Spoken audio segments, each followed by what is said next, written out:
할렐루야, 좋으신 하나님을 찬양합니다. 여러분 모두를 예수님 이름으로 축복합니다. 오늘은 시편 125편 말씀을 묵상합니다. 기도하겠습니다.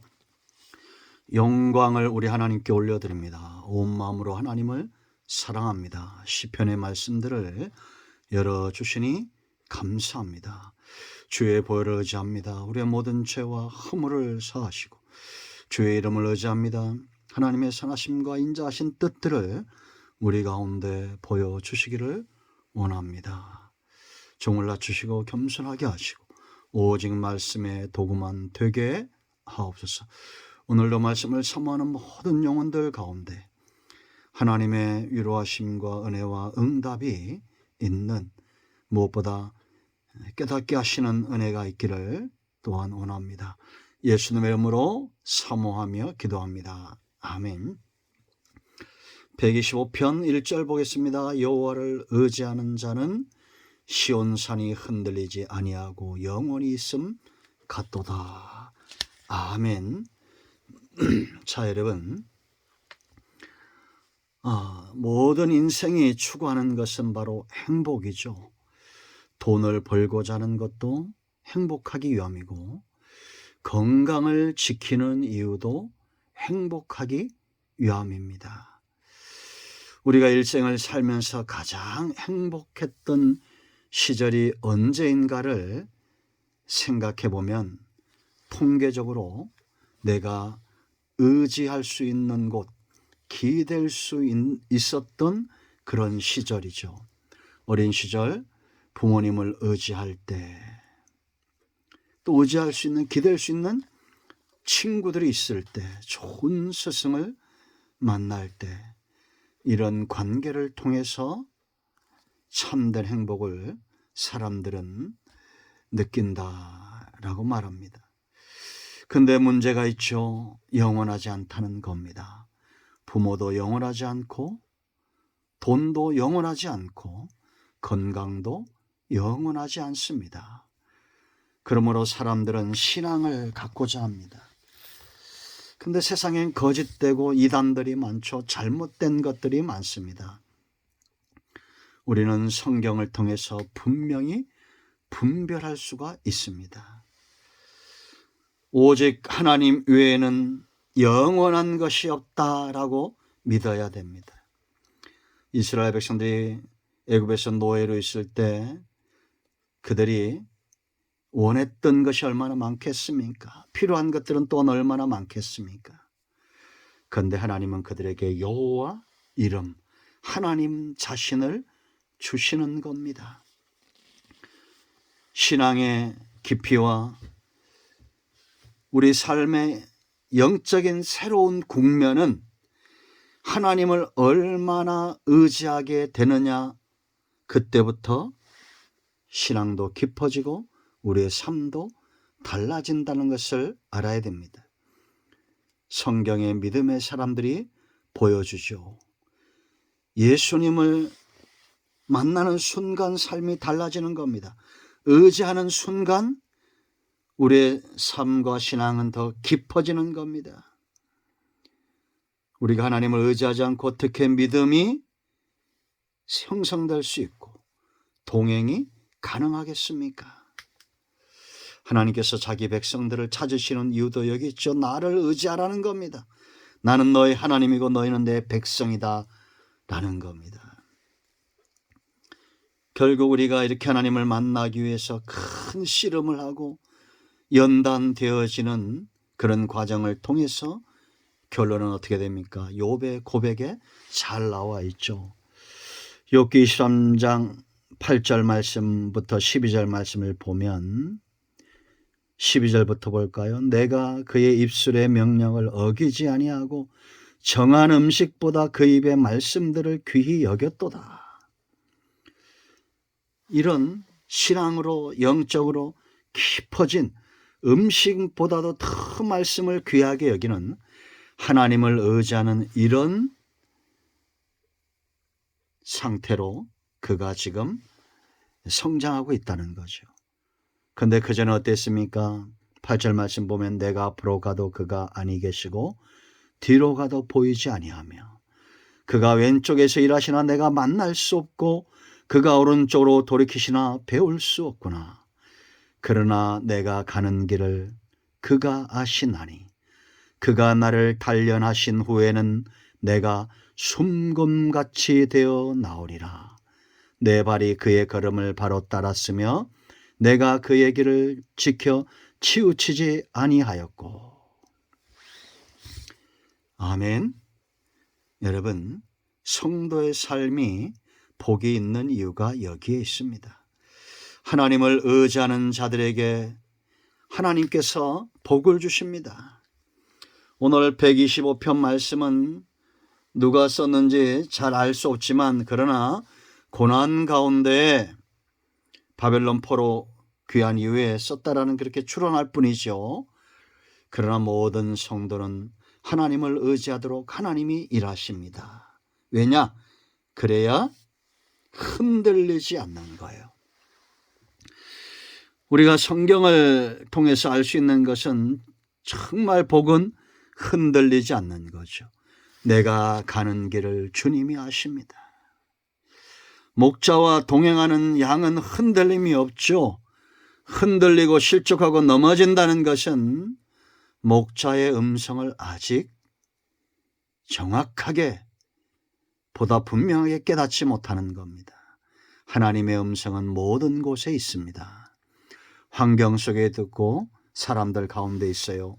오늘 여기 보세요. 왜 그러냐? 온통 사방을 바라봐도 하나님의 임재를 느끼는 사람들이 있습니다. 자, 1절에 여호와를 의지하는 자는 시온산이 흔들리지 아니하고 영원히 있음 같도다. 2절 보세요. 산들이 예루살렘을 두름과 같이 여호와께서 그의 백성을 지금부터 영원까지 두루시리로다. 흔들리지 않는 이유죠. 예루살렘 성을 산들이 다 성벽처럼 둘러선 겁니다. 어디를 봐도 산이 보이죠. 그런데 시인의 눈에는 어디를 봐도 산이 아니라 하나님이 산처럼 그를 지켜주고 있는 것, 그것이 없어지지 않는 산처럼 영원히 지속된다는 것. 여러분, 동네들을 보면 이렇게 성벽처럼 산이 우거진 데 마을이 형성된 데가 많죠. 우리 동네도, 제가 사는 시골도, 지금 부모님들이 계신 곳도 은제골입니다. 동그랗게 분화구처럼, 분화구 안에 마을이 있는 것처럼 그렇게 산들이 다 포위하고 있어요. 들어갈 때도 산을 넘어서 들어가고 나올 때도 산을 넘어서 나가야 됩니다. 마을을 통하는 5곳의 통로들이 전부 산을 넘어가게 되어 있어요. 그러니까 바람이 불다가도 그 언덕을 넘어가면 따뜻해집니다. 바람을 막아줘요. 적들을 막고. 그래서 과거에 전쟁이 일어날 때 유용하게 그래서 우리나라는 산성들이 많죠. 마을로 들어오지 못하도록.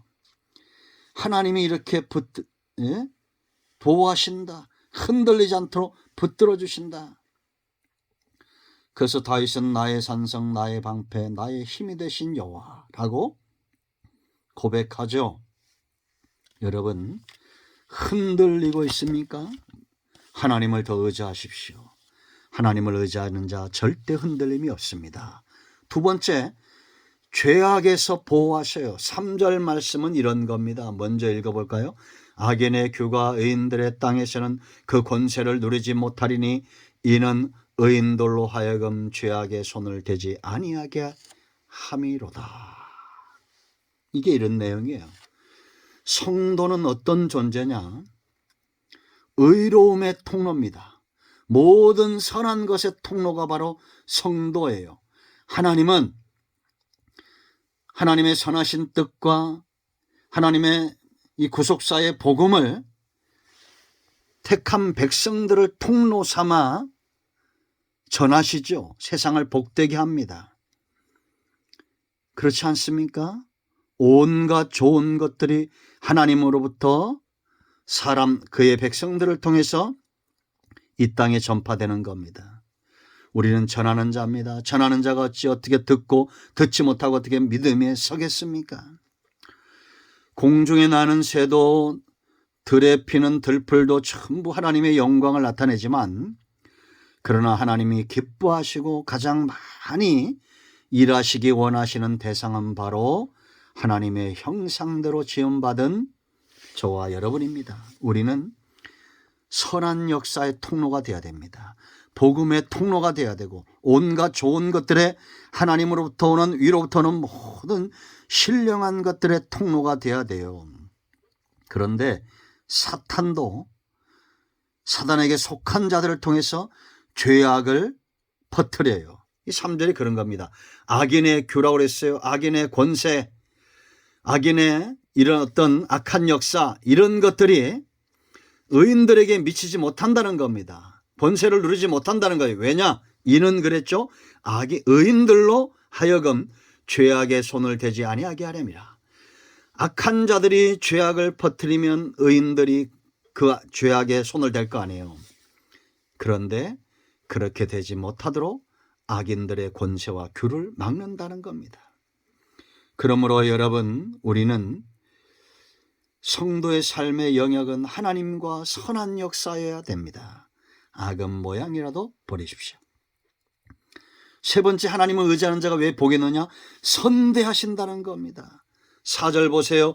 여호와여, 선한 자들과 마음이 정직한 자들에게 선대하소서. 여기 선한 자들, 마음이 정직한 자들은 누구예요?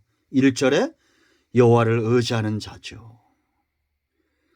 그러니까 누가 의지하느냐? 입술로 맨날 하나님을 의지합니다, 찬양합니다, 기도합니다, 그렇게 말해도 선하지 않고 마음이 정직하지 않은 자는 거짓말한 자예요. 하나님은 이런 자들, 4절의 모습이 저와 여러분의 모습이어야 되고, 이런 자들에게 선대하시는데 그 선대는 어떤 것이냐? 5절 하반절 보세요. 이스라엘에게는 평강이 있을지어다. 바로 평강에 평강을 더하시는 겁니다. 내 속에 억울하고 분노가 치밀어 오르고 손해보는 것 같고, 그게 평강입니까? 아니죠. 왜 그런지 아세요? 5절 보세요. 이거는 의지하는 자가 아니라 이제 자기를 의지하는 자예요. 자기의 굽은 길로 치우치는 자들을, 그러니까 하나님을 의지하지 않고 자기 뜻대로 살고자 하는 자는 여호와께서 죄를 범하는 자들과 함께 다니게 한다. 3절에 악한 자들과 함께 한다는 겁니다. 그게 불행이죠. 그러나 하나님이 선대하는 자에게는 평안이 있습니다. 여러분, 다른 데 힘쓰지 마시고 하나님을 의지하기 위해서 힘쓰는 저와 여러분 되기를 축원드립니다. 아멘. 할렐루야. 이런 모두를 축복합니다. 오늘도 응답이 우리 가운데 임하였습니다. 기도합니다. 예수님의 이름을 의지하여 기도합니다. 이 말씀대로 되게 하여 주시옵소서. 마음이 상한 자, 병든 자 치유하시고 회복시켜 주시기를 원합니다. 예수님의 이름으로 사모하며 축복하며 치유하며 기도합니다. 아멘. 할렐루야. 예수 그리스도의 이름으로 모든 질병과 모든 문제는 해결되고 어둠은 물러갔습니다. 아멘.